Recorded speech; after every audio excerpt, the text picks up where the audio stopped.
Prasad sir, sir cyclones ఎక్కువగా east Coast వైపు మనకి ఎక్కువ కనిపిస్తాయి వెస్ట్ కోస్ట్ కంటే. ఎందుకు ఏమైనా స్పెసిఫిక్ రీజన్ ఉందా?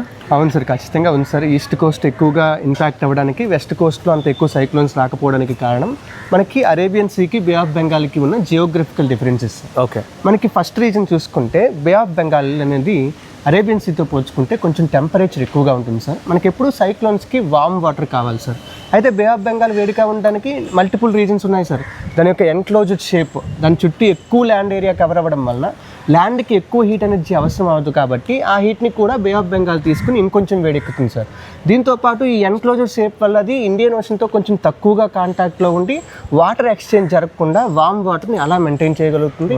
మూడోది, పసిఫిక్ ఓషన్ నుంచి north equatorial current, south equatorial current ద్వారా కూడా కొన్ని వామ్ వాటర్స్ ఇండోనేషియాను దాటుకొని ఇందులోకి ఎంటర్ అవుతాయి సార్. ఈ విధంగా మనకి బే ఆఫ్ బెంగాల్ వేడిగా ఉంటుంది.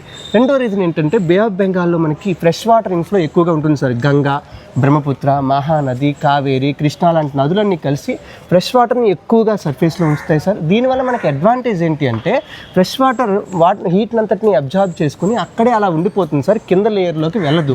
ఒకవేళ సాల్ట్ వాటర్ ఉంటే అది ఏం చేస్తుంది, అది కంటిన్యూస్గా మిక్సింగ్ జరిగిపోతూ ఉంటుంది సార్. దీనివల్ల మనకి సర్ఫేస్ టెంపరేచర్స్ పెరగడానికి ఛాన్స్ ఉండదు సార్. బట్ బే ఆఫ్ బెంగాల్లో మనకి సర్ఫేస్ టెంపరేచర్ కన్సిస్టెంట్గా పెరగడానికి ఛాన్స్ ఉంటుంది. మూడో రీజన్ ఏంటంటే సార్ మనకి మాయిశ్చర్ కంటెంట్ సార్. మనకి అరేబియన్ సీ చుట్టూ ఉన్న ప్రాంతాలు చాలా వరకు dry regions sir, Arabian desert కానీ ఇవన్నీ కూడా. దీనివల్ల మనకి అక్కడ అరేబియన్ సీలో మాయిశ్చర్ అవైలబిలిటీ తక్కువ ఉంటుంది.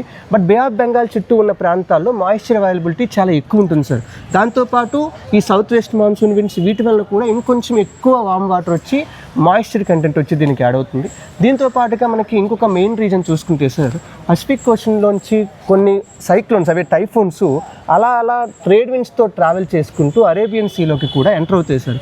ఇవి కూడా మళ్ళీ సైక్లోన్స్గా డెవలప్ అవ్వడానికి ఛాన్స్ ఉంటుంది. అయితే అన్నింటికంటే ఇంకొక మెయిన్ రీజన్, సైక్లోన్ ఫాలో అయ్యే పాత్ కూడా మనకి ఈ ఈస్ట్ కోస్ట్ ఎక్కువ ఇంపాక్ట్ అవ్వడానికి అవకాశం ఉంటుంది. ఎందుకంటే మనకి ప్రతి సైక్లోన్ కూడా చాలా వరకు ట్రేడ్ విండ్స్తో పాటు అలా ఈస్ట్ వైపు నుంచి వెస్ట్కి ట్రావెల్ చేస్తాయి సార్.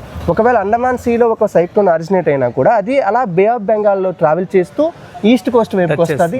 ఒకవేళ కొచ్చి తీరంలో ఒక సైక్లోన్ ఏర్పడినా అది అక్కడి నుంచి వెస్ట్ వైపుగా, అంటే అరేబియన్ డెజర్ట్ వైపుగా వెళ్ళిపోతుంది సార్.